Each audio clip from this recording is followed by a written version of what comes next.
So far, we've been talking about the opportunities in the region, but it's not as simple as, oh, just ship it and they'll buy it.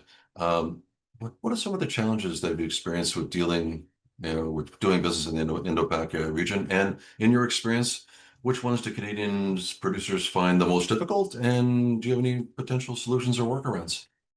Yeah, I think one of the first challenges is our own mindset, that it's too difficult to do, and that it feels daunting. And so I think we have to get past our own view that this is impossible or too hard. It's actually not. I mean, there are, just like in any market that you go into, there are regulatory differences, there are, packaging differences.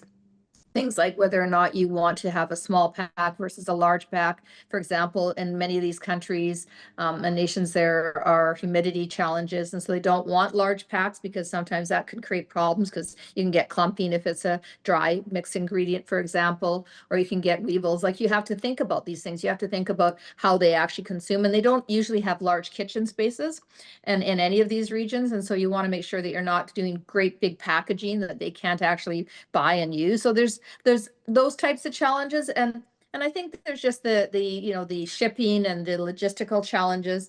How you overcome all these things is you work with experts, you work with distributors that are there, you work with people who understand kind of what size packaging works and what price points work. This is a true supply and demand thing. You find out where the demand is and you supply it.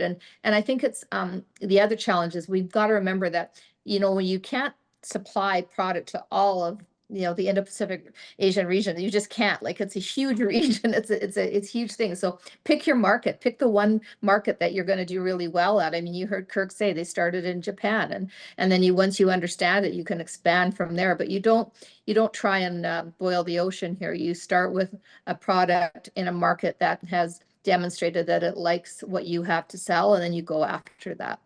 The other challenges on the regulatory side and those things, work with the Trade Commission offices, work with EDC, work with FCC. There are lots of government support mechanisms in place that will actually help you with figuring out how to make sure that your product resonates in the market that you select.